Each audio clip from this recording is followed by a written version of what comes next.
Welcome to Praise, Prayer and Preaching with the Reverend Dr. Keith Garner, Superintendent and CEO of Wesley Mission.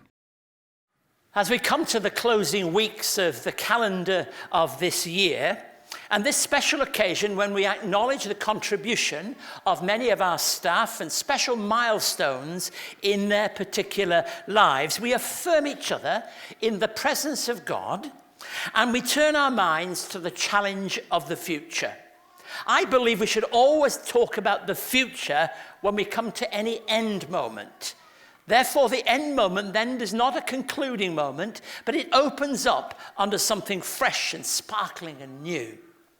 A service of this kind has many markers of past achievements and events that have characterized recent days. But I believe it casts for all of us a look at the vision of what the future might be.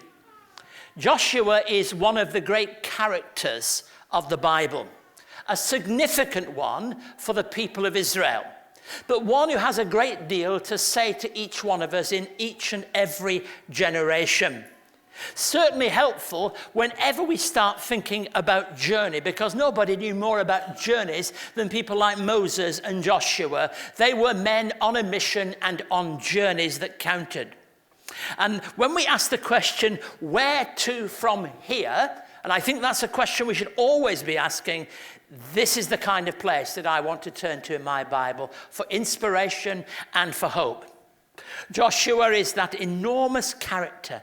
We have a carefully organized book in our Old Testament that tells us something about the responsibility that will fall upon Joshua's shoulders.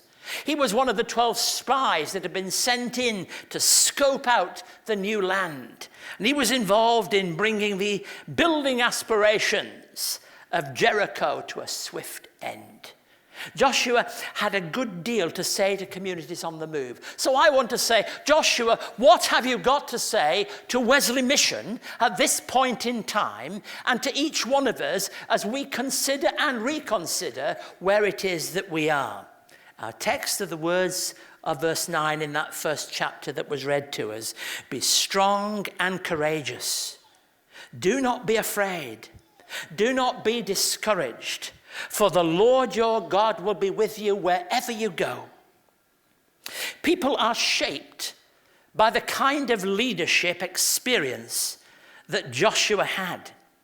And people are, because of that, looking forward with eagerness, expectation, and hope. If I'm asked to define something of the distinguishing mark of Wesley Mission, not only in 5 and 10 and 15 years, but throughout our history, I would say one of the distinguishing qualities and characters of which we are immensely proud is the way in which we have been able to continue moving forward despite the obstacles, despite the challenges, in the face of new and changing and shifting circumstances, still able to move forward. We remind ourselves that Joshua and the children of Israel have just survived the experience of 40 years of wandering in the wilderness. Human communities, and more especially communities of faith, know something of the importance as grasping how to move forward. Studies in this area have referred to deep human hunger, the desire for security, the aspirations of peace and justice and hope for the world in which we live. But they have also focused upon promise.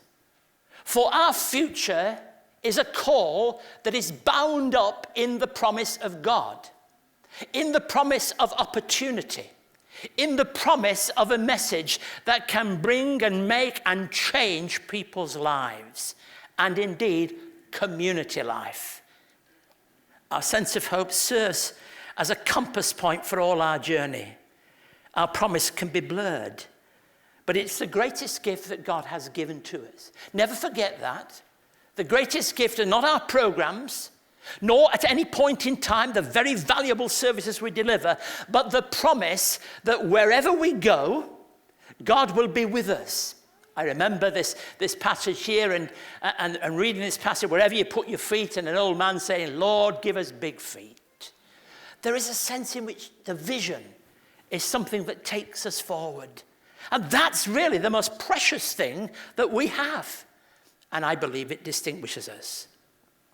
This promise, elusive and yet at the same time alluring, can and must be our future.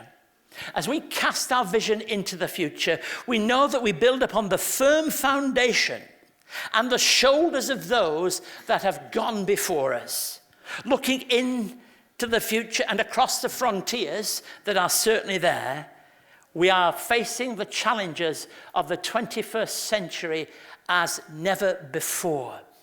We must be certain of three truths that will confront us again and again and fall very naturally out of this passage. Three self-evident factors that will present themselves in one form or another. And the first is this: we cannot go back. We may want to. We may find the temptation to go that way, to go back to what is tried and trusted and familiar. But we cannot go back. That's an option that we don't have. You know, I heard somebody say that they'd heard the truth that nostalgia isn't what it used to be, you know. And, you know, many people live with that kind of feeling about the past, that it's very nice and it's comfortable and it's exciting, but the real challenge is the future. We cannot go back. I've no difficulty in empathizing with those people who want to live in the security of the past. Even if the thoughts were accurate, which they often are not, the gates to the past have been slammed firmly shut. That is true in each and every generation. And the failures in our community life and in our life together has been when we have somehow succumbed to that temptation to live in the past. The first chapter of Joshua quite deliberately links the ministry of Moses and Joshua. In fact, close study of the two will show that Joshua's leadership is modeled in many ways upon Moses, who he had great and enormous sense of admiration for. He carries on the work, albeit in a different way. But it certainly can't go back. Those strong religious truths that have helped to establish a whole religious tradition have clear and penetrating social implications. We cannot wish the past on the present. In Christian mission, we are facing seismic shifts in the kind of community in which we live. The whole way the world is perceived and life is lived has changed irrevocably. And we have to face that challenge if we are to articulate what it means to be Christian today. In our welfare and our community work, we are moving from a philanthropic model, which was excellent in its day. Never despise it. When people had no time for the poor, it was often wealthy people who had their hearts stirred, who said they must do something about it. When Charles Kingsley and other places knew children were climbing chimneys and knew that children had to be helped. Yes, people like that wrote books. You have to read The Water Babies to still understand a book written so long ago that is so challenging. And yet they tried to do, but it's not enough. The philanthropic model is not enough. We've moved on from that now. We have to ask questions, and now firmly, whatever language we use, be it customer, client, person we help, whatever language we use, that person, young or old, is at the center of everything. The world has to be viewed from their perspective. That's how things have changed. In such a social context, it often feels very enticing to turn to the past, but we cannot go back. However, it is important to say that this doesn't mean to say that we must jettison everything from the past. What inspired us must continue to inspire us. What gave us stability in the past must undergird our present sense of mission. What has been our great strength that we have taken hold of must guide us and be the thing that is our compass for the future. Joshua's story marks a great turning point in history. If you have the time to read the passage, and I hope you will, Moses, my servant, is dead. Now then, you and all these people, get ready to cross the Jordan.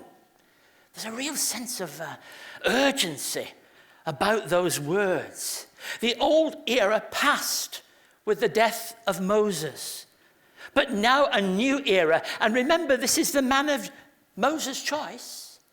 This is the man he would have had do this. And this is the man that must now take hold of the challenge of the future. In verses 7 and 8 in the same passage, it becomes very clear that whatever the risky enterprise would amount to, it was going to need faithfulness to God. There's a real word and deed feel about the story of Joshua. It has to be performed and put into action. Be strong and very courageous. Be careful to obey all the law my servant Moses gave to you. Don't turn to it from the right or the left, that you may be successful in all you do. But it also has to be taken in our hearts and in our minds. We read on, keep this book of the law always on your lips. Meditate on it day and night, so that you may be careful to do everything that is written within it. These are the things that help us to let go of the past. When we know there are some things from the past that are so much a part of what we do, they are the things that we might call today in our modern world, they are the DNA of who and what we are. Because that is always true, we don't worry about the little things of the past or the plans of the past, for we know we must now be the community, the same community, on the move. Secondly, we can't stand still. We can't stay here because we cannot make this time captured forever in space and time in such a way that never allows us to see the challenge of the future. The status quo cannot be stabilized for long without its inherent evils destroying us. The future is streaming into the present and calling us to hear the words of Jesus, that if we are to experience the sparkling new wine that the gospel of Jesus gave, then it will have to be in new wineskins. It cannot stand still.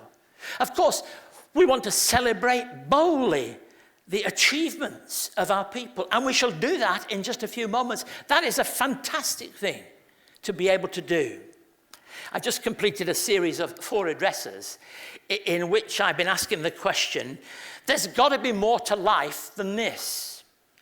In one of the addresses, I described a situation in Blighty in Britain just after the Second World War. A man called Billy Butlin had a great vision. He had been on holiday to a particular place where I won't mention it because somebody's bound to come from there. He had a dreadful experience. So he said, I'm going to develop the holiday camp experience. And in 1939 and 37 and 39 in Clacton and a few other places, he began the holiday camp experience. But something happened in 1939 through to 45 that put things on hold, at least for a while. At the same time, a man called Fred Pontin also had this dream of the holiday camp. And if you have any of this history in your mind, at Butlins, they had their red coats, and the red coats were there to entertain everybody and organize everybody. And then if you were at Pontins, it was the blue coats. They didn't copy each other, of course. The blue coats who did exactly the same. Now, the thing about this model was this, that what underlay it was, if you keep everybody occupied for 14 hours a day, and just give them time to go back to their chalet, what we might call an apartment, that when they get back to their chalet in the evening, they'll be so tired, they'll get up the next morning and it'll start again. The sound went out on the tannoys, good morning, campers. And at the end of the day, good night, campers, see you in the morning. And it worked for so long. The model was enormously successful, but it wasn't going to last forever. People changed, society changed, human aspirations changed. And I believe that there is something very important that we have to recognize in all of that. We can't take things for granted.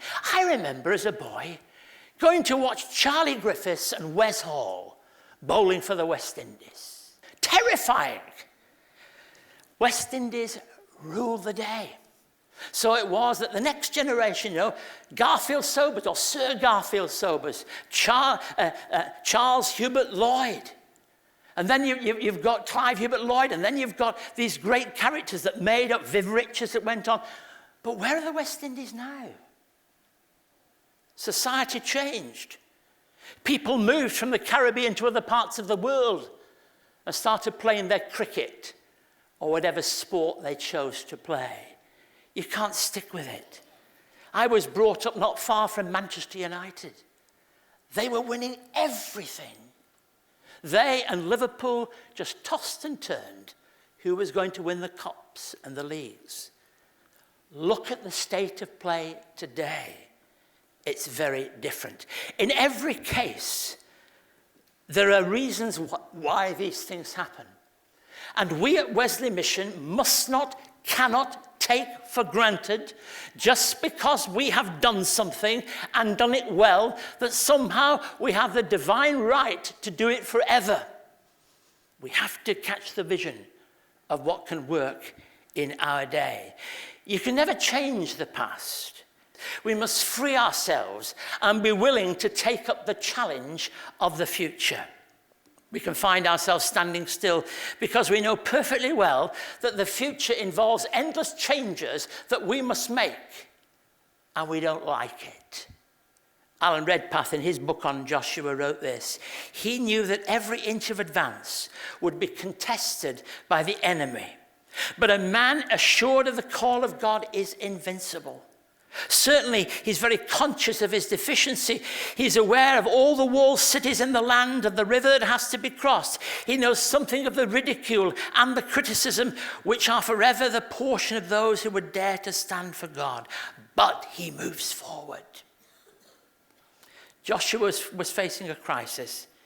He'd been number 2 to Moses. And he could have chosen to live with that number 2 mentality. He could have chosen all the time to say, I'll have a word with the gaffer. I'll sort it out with Moses. But now the world was very different for him. This would result in him living in the past if he did that. As John Huffman put it, lingering in his grief and musing on what could have been if Moses was there. God abruptly disturbed both his backward focus and his understanding that there is comfort in the present. So what must we do? We must move forward. As we cross into tomorrow, we will journey with some. We will meet others who are already there, and we will be greatly challenged on the journey. We remind ourselves, however, that the promise that God will be with us has not been taken back. It still holds. Joshua 1 is a tightly structured chapter which brings together ideas that will be central throughout the book. That under the leadership of Joshua, the people will display strength and courage and obedience. The crossing of the Jordan, described in chapters 3 and 4, is a key moment in the story of Israel. It represents an elaborate, multi-stranded occasion where many things come together and hope is displayed.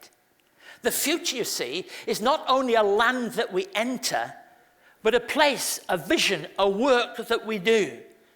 Dietrich Bonhoeffer, in those very, very difficult years, final years of his life at a critical time in the history of the world, displayed in that wonderful book of Letters and Papers from Prison, considered a new year for him and for so many around him. He wrote this: with every power for good to stay and guide me, comforted and inspired beyond all fear, I live these days with you, God, in thought beside me, and pass into the coming year. And for him, this was no game. This was the end of his life. This was a time when there was still the awful possibility that the whole of the world as it was known would be shaken and placed under the power of darkness. Our promise is that we do not move into the unknown. We move into the place that we have not trod. And that is different. We move into a place where we take the same promise and exercise it in our time. The crossing of the Jordan parallels the crossing of the Red Sea, which began the journey out of Egypt. As we come to terms and reach out for the promise of God, we're certainly aware of the greater journey of the future. In a compliance-dominated culture, where risk needs to be carefully managed like never before, and where funding is not handed down in some kind of magical, mystical block, but has to be debated, has to be tendered for, has to be put there in the highest competitive environment, we need to have in mind the Christian vision that brought us to life is ever before us. Our conviction that all people matter, especially those most in need, will be a constant reminder of where we've come from. And the God who is with us will be with us and will always be with us. You know, a well-known North American sports team met for their training after a very successful season. Their coach said he was going to give out some awards. And so as they returned to training, they gathered on the pitch with him and the awards were made. They were awards for everything that was achieved in 1995. He called the players one by one, and they were each cheered by their teammates. He then put out a waste bin, and it had on it 1995.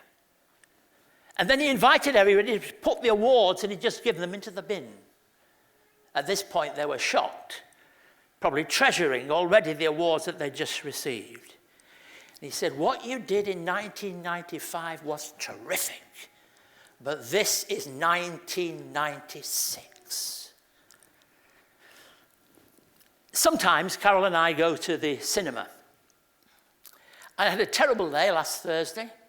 If you had an interview with me, don't think it's got anything to do with you. But I had a terrible day last Thursday and went to the cinema. There was a late showing of a film I desperately wanted to see, 8:30.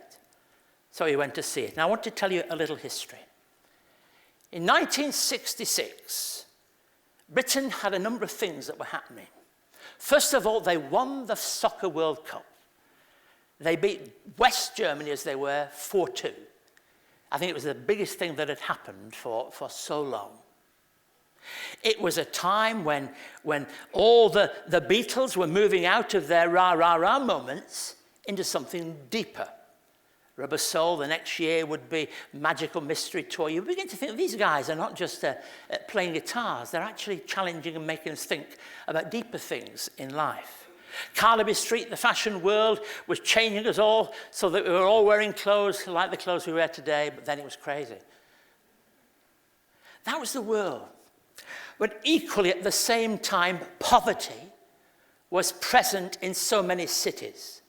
There were great divides between north and south, between cities and regions. Ken Loach was 30 years old, a great film director, but he did his first real ever hit. It was a BBC drama called Cathy Come Home.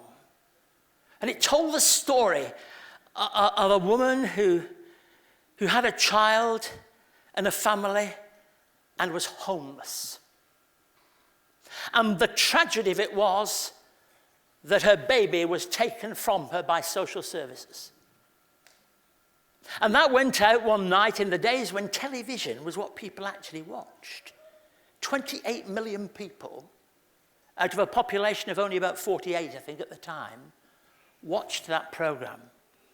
And people went to work the next day and were talking about this young director's drama that had stirred them, about the social inequalities and the frustrations of how people get trapped into a system where they try to find help but they can't find it.